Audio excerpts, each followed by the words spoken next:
1-800-5800-TOM. That's our telephone number. Mike on the Tom Leykis Show. Hello. Hey, Mike, how you doing? No, you're Mike. I know, I'm sorry. Hey, Tom, how you doing? Well, if you knew, you wouldn't say, hey, Mike, how you doing? You'd say, hey, Tom, how you doing? My bad. Tom, how you doing? Great. Listen, my question... Well, you don't care how I am? You just asked me. I was about to tell you. well, I actually meant to say what's up, but oh well. Listen, I was raised in So you don't care how I am? Actually, I do. I do. Okay. But I was raised in a home that I'm trying to tell you how I am. How are you? I'm doing great. That's good. Glad to hear it. I was raised in a home with a hardcore Catholic mother and a father who's atheist, so I understand where you're coming from.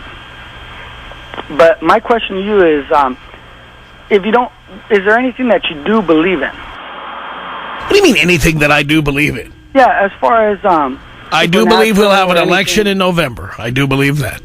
Is there anything that you believe in supernaturally? No. No, not at all. No. Okay.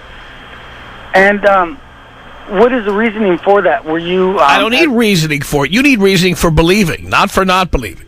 Well, like my father, who's an atheist, religion was shoved down his throat as a young child, and he ended up reading the Bible and just deciding for himself that wasn't... Religion is shoved down everyone's throat as a child, with few exceptions. Right. And that's the reason why he decided to become an atheist. That's his reason. Yeah, my father's reason. And I was wondering if it's the same for you.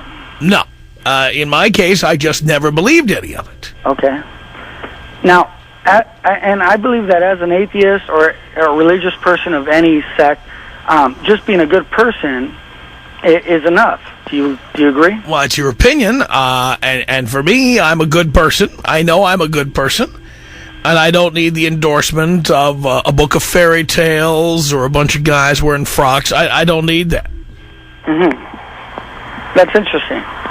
I mean, I somewhat believe the same thing, only the other thing is I somewhat pray, in the morning, just give thanks for the things I have. Do you give thanks for the things that you've acquired? No, everything I've acquired, I acquired through my hard work, my creativity, my risk-taking. Praying for things doesn't work. Well, besides praying, what about giving just thanks? To who? Well, I don't know. Maybe just to universe, because I believe that there's universal laws, right? That no matter who you are or what you believe in, you can't get away from. And I believe that... No, there aren't. Yeah, you say there are, but there's no such thing. You don't agree with that? No. Okay. I mean, that's always been my... I don't know, that's always been my example. If you do something bad, it'll come back to you in some way. Well, you believe that. Okay, but you don't agree with that? Well, no, because look at all the bad people who get away with doing bad things. Right, but everything in this life, there's a price to pay. Well, you believe that, but there are many people who don't pay the price, and then there are many good people who get snuffed out. I guess this is true. I mean, for example, do you think that any of the members of the Make-A-Wish Foundation, any of the beneficiaries, do you think they were bad people who deserve to get brain tumors and cancer when they're 8 years old and stuff? Do you think they deserve that? Well, I don't think they deserved it, but what I do think is that it was there to teach them a certain thing, whatever it was. Wow, I see. But the fact is that everybody who does something good doesn't get what they deserve, and everybody who does something bad doesn't get what they deserve. Yeah, maybe not in this lifetime, but I think eventually... Well, it assumes you believe there are other lifetimes, which I don't. Well, I believe that everything you do in some way comes back to you. I mean, you believe that, but I just don't think... I don't agree with that. Well, for instance, you've done a great deal of good for a lot of people just by having your radio show. And I think you're reaping the benefits of that. Yeah, but it's not by doing good. The reason I have done so well and make so much money is because I generate revenue by having a good idea and by exploiting it. It has nothing to do with doing good for people. Okay. If I were just on the air and telling dirty jokes and playing the hits and getting big ratings and selling a lot of advertising, I'd also get paid well. Well, no, but I think you provide a service. You definitely provide a service where but the service that you think I'm providing is not what I'm paid to do. I am paid to generate revenue. Well, I mean... And the more revenue I have generated over the years, the more money I have been paid. And it has nothing to do with whether I've helped anybody. Well, And by the way, the radio stations that carry the show couldn't care less how I generate revenue, including if I stopped giving people advice and started doing something else that was equally compelling that got people to tune in, they wouldn't care. They'd still pay me. well, I just wonder because of the fact that I've studied people that have made a lot of money in the world, correct? Right. And the people that have made a generous amount of money in the world have always been people that have started off in ways to help others. Like Donald Trump? Well, Donald Trump provided housing, correct? He didn't provide housing. He provided housing for who?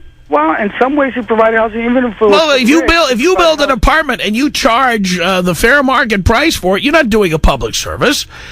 You are providing a business transaction. You are providing a service that people are paying for. What about Bill Gates, who started in his garage trying to provide, a service? He wasn't trying to provide service for people. He was trying to make money. Correct.